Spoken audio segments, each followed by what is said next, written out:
Nous sommes aujourd'hui au village des Tortues, à Carnoules, avec l'association Soptom. En parallèle de l'adaptation de mes pratiques sur le plan technique et de la gestion des déchets présentés dans les épisodes précédents, j'ai en effet souhaité m'impliquer dans la préservation de l'environnement.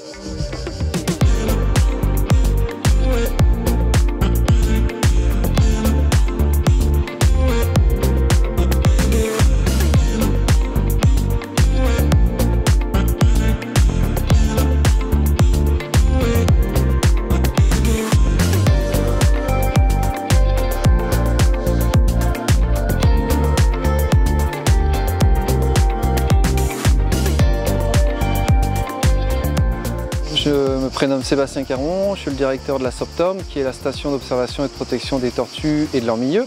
Une ONG créée il y a maintenant près de 40 ans, qui travaille au sein du Tortue Pôle, comme on le voit ici, village des Tortues à Carnoules. Donc notre association travaille sur plusieurs créneaux, tout comme le village des Tortues. La Soptom travaille sur les créneaux de la conservation, de la science, du soin aux tortues sauvages blessées, de la création de refuges et notamment aussi la création des villages des tortues, dont celui de Madagascar et le Sénégal. Donc au sein du centre de soins faune sauvage, on récupère, on accueille, on soigne les tortues sauvages blessées à son nombre de 3, la tortue d'Hermann, les mygles lépreuses et la cistude d'Europe. On les réhabilite et on les relâche dans la nature. Ça permet d'avoir une image aussi des menaces qui pèsent sur l'espèce qui ne sont pas forcément toujours très quantifiables ou qualifiables dans la nature. Forcément, on sait que l'urbanisation, les incendies, les politiques agricoles aussi qui peuvent aller bien à l'encontre de la protection des espèces, le trafic, les gens, parce que dès qu'un quelqu'un va prendre une tortue pour la mettre dans son jardin, il ne le sait pas mais il est considéré comme un trafiquant. Tout ça, ça participe au déclin des populations, mais on n'arrive pas forcément toujours à savoir à quel niveau. Ici, ça donne une petite image, on arrive à savoir depuis 20 ans. Et depuis 5, 6, 7 ans, on assiste à 10 ans, on va dire, un petit bouleversement de 40% de débroussaillage et 30% de chiens. On est passé plutôt à 40-45% de chiens. Donc moins de débroussaillage, 25-30%, et toujours pareil pour les écrasements, autour de 10-15%. Mais il y a un shift entre débroussaillage et chiens. Pourquoi ? In fine, le ratio de tortues blessées qui arrive ici lié à un incendie par rapport à tout le reste, c'est tout rikiki, quoi. Sans la carapace, elle ne survit pas? Non, non. Donc il y a l'os, il y a juste l'épiderme, c'est les écailles. Et là en dessous de l'os, il y a un tout petit tégument qui recouvre toute la paroi interne de la carapace. Et à l'intérieur, il y a tous les organes qui baignent. Okay. Tous les organes baignent. Donc ça, c'est vraiment une carapace, ça porte son nom, c'est un bunker, quoi. Donc voilà, un chien, ça fait très souvent ça, ce qui fait que... On va dire que 80% des tortues qui sont grignotées par les chiens sont sauvées. C'est à peu près ça. Les voitures, c'est un peu plus compliqué quand même. Ouais. Et la débroussailleuse, c'est pareil, ça dépend. Tout désinfecter, nettoyer, faire en sorte que les organes ne soient pas touchés et que les colonnes vertébrales, on vérifie que ce ne soit pas non plus. Mais après, il faut reconstituer la carapace. On attend qu'ils aillent bien, qu'ils mangent, qu'ils s'hydratent et hop, après ils vont dehors.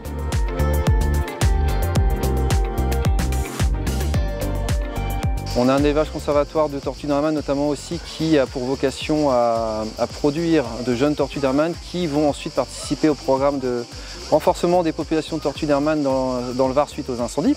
Donc les tortues de mer, elles en font plein, les tortues terrestres c'est pareil? Non. Il y a beaucoup de... Non, les tortues de mer on dit souvent la 30, 40, 50, 60, non, la tortue d'Hermann c'est la moyenne, enfin c'est entre 2 et 4 œufs. Ok.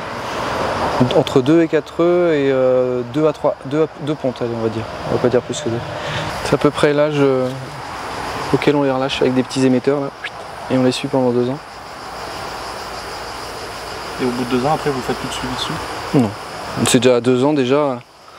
Suivre avec un petit émetteur, ça veut dire qu'on y va quand tu es dans la nature. Là, tu relâches 30-40 tortues, tu mets un petit émetteur, tu les suis pendant 2 ans, pendant 8 mois de l'année, pendant 5 jours sur 7.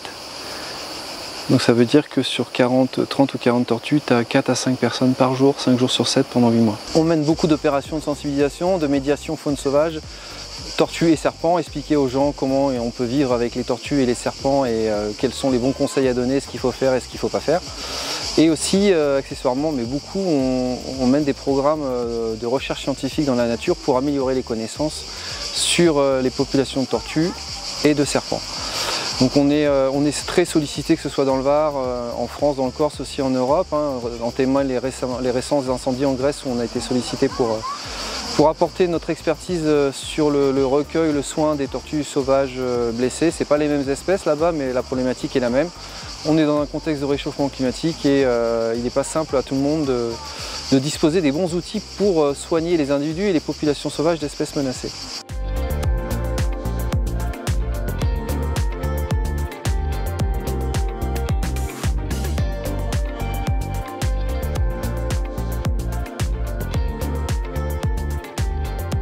Le village des tortues, avec qui on travaille beaucoup, qui a été créé notamment aussi par la Soptom, lui a une autre vocation qui travaille en parallèle mais qui est indispensable aussi, c'est les soins aux tortues captives, c'est le recueil des tortues abandonnées par les particuliers ou saisies par les services de l'État.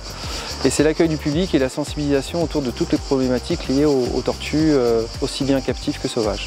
Habitant à proximité du site et roulant souvent dans le département, il m'a semblé logique de soutenir cette association. Mon partenaire, Marc Christophe, et moi-même sommes donc très contents de remettre ce don de 2 000 € à l'asso aujourd'hui. Grand merci. Merci à vous. Merci beaucoup Sébastien pour cette visite et toutes ces explications. Et merci à vous d'être venu au sein du village des tortues et de participer à nos actions de conservation.